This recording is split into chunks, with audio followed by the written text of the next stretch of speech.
It is sprint day in Spielberg. Formula One is poised and ready to run 24 laps around the 10 corners of the Red Bull Ring.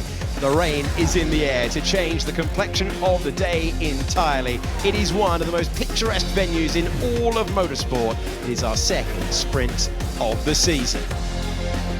We're in Europe once again as we begin an incredibly packed July, where we have 4 weekends in 5 weeks.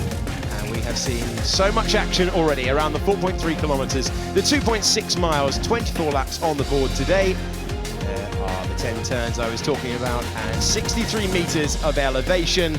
The drivers have had reconnaissance laps to the grid when it's been light rain all the way through, but the rain has been intense and we peer through the clouds for a different scenario. Here's the grid then from back to front. Logan Sargent in 20th goes from former winner around these parts, Valtteri Bottas in 19th. The big shot of the shootout, Lewis Hamilton only 18th on the grid. He is next to Oscar Piastri.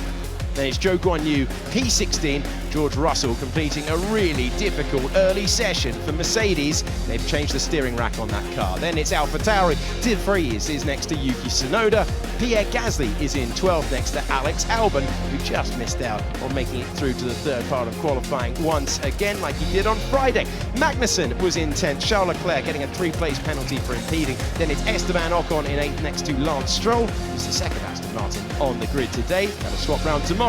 Alonso 6th next to Sainz, who was disappointed not to have a new set of tyres to attack at the end. Hülkenberg, a superb 4th with the reduced lap count. Can he stay in the top 8? Lando Norris is 3rd, and it is a Red Bull front row lockout at the track that bears their name. And the sprint in Austria is go as they move away. And the Mexican driver takes the lead. They go side by side. Oh, they're snaking on by. And there's a huge opportunity now for Hülkenberg. They're all over the road. But Hülkenberg looking to the inside. What a move from Hülkenberg to take the place away. Look at Max firmly alongside him. And then he just gets a little bit of a weave out of Perez. And yeah, there'll be a conversation in the debrief afterwards on that one. Max is so late on the brakes. Look at Lando here, he's in 3rd. I wonder if he does a full 360 or something, or does he just get anti-stall? He gets anti-stall. They push me off, man. What the Perez darting all around, trying to find a way by. And Perez goes around the outside of Hülkenberg. Is he going around the outside of the Ferrari? No, because Charles Leclerc is going to the perimeter of the racetrack. Puts the foot to the floor, and then it becomes a drag race. The Ferrari easing past the Haas.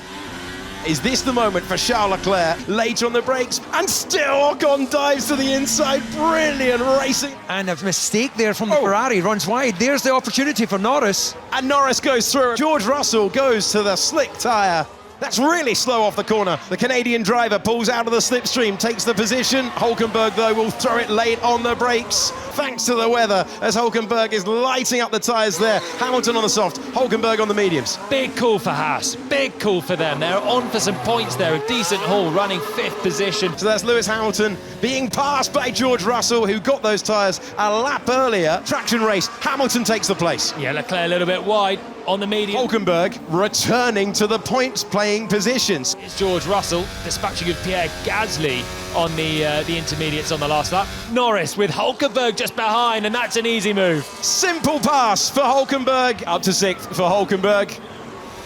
And here's how George Russell took the final point. It comes a traction race. That's the story. Max Verstappen comes out of the final corner to see the checkered flag first. Verstappen takes the sprint. They will be formation flying over the line. Look at this, coming across the line. It's side by side. Who gets it? That was super close. Ocon hangs on. Well, thanks for your company for this one. It has been a really intriguing race across the 24 laps of the sprint. Max Verstappen's taking it again, but my word, did we have a lot of action.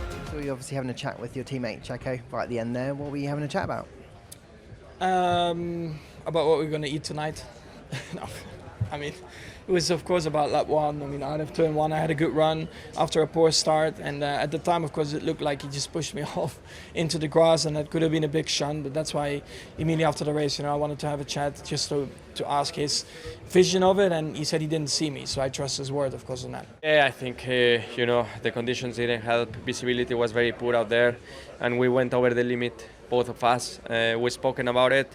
It's all fine between us, and yeah, at the end I'm happy that the team didn't pay the price for that. You know, I think it's been a good weekend. Unfortunately, yesterday I got caught out with track limits,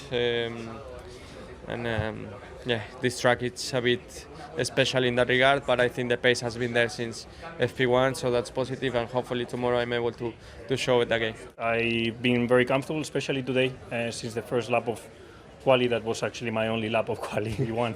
I looked very quick and very at ease with the car, and I kept the feeling through in the wet, and hopefully tomorrow in the dry I've confirmed a bit the step, and we can be strong in the whole race. Can you take the fight to Max?